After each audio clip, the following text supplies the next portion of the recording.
some breaking news. Mate, can you turn that up? Jake, he's drowning his sorrows in a bar. He looks up and he sees the news footage of the crash landing of Adam Lang.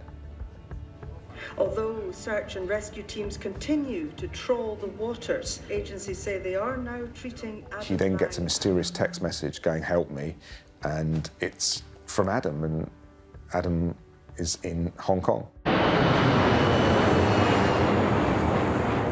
Jake has tracked Adam, the missing astronaut, down to this alleyway in Hong Kong. I don't think they're too keen on visitors. Come on, son, fist down. There's a good lad. Now, perhaps you'd like to tell us why you're so interested in that door. And they're both trying to get into the same building for slightly different reasons. And the great thing about putting those three characters together is their methods and personalities are slightly different. There's a lovely comedy moment in the corridor when they're sort of assessing where the signal's coming from and whether to go through a door or not. Locked from the inside. Maybe if we went round the other way. Cha. And Jake just kicks the door in. And that's a quite nice undercutting of the fact that, you know, our characters, because of the influence of the Doctor, are used to assessing and working through permutations and working through what could be happening, whereas he just wants to get on with it. What the hell's all this? And they find Adam in a makeshift laboratory wired into a load of tech. Adam? Adam! Then all of a sudden the hazmats come in. And we do this massive sequence where we're like getting shot at, choo-choo-choo, hiding behind things. They're right behind us. Who are you with? Can you get back up?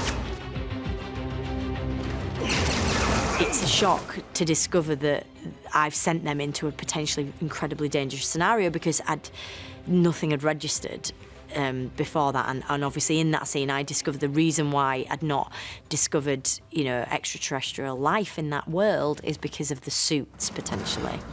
I scanned this building for life signals before I sent you here, so why didn't these register? Doctor? Could be the suit blocking the scan. The poor guy that was laid on the floor, if he breathed, the suit went to check whether it's...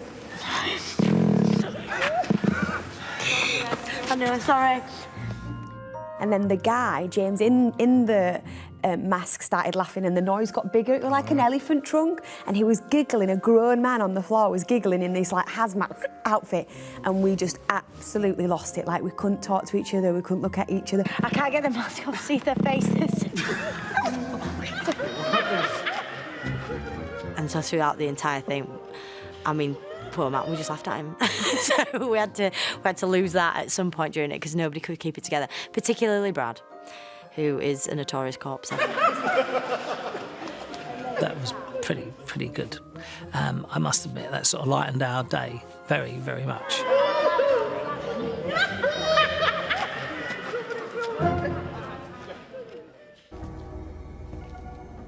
Whatever is giving off those weird readings is on the other side of that wall.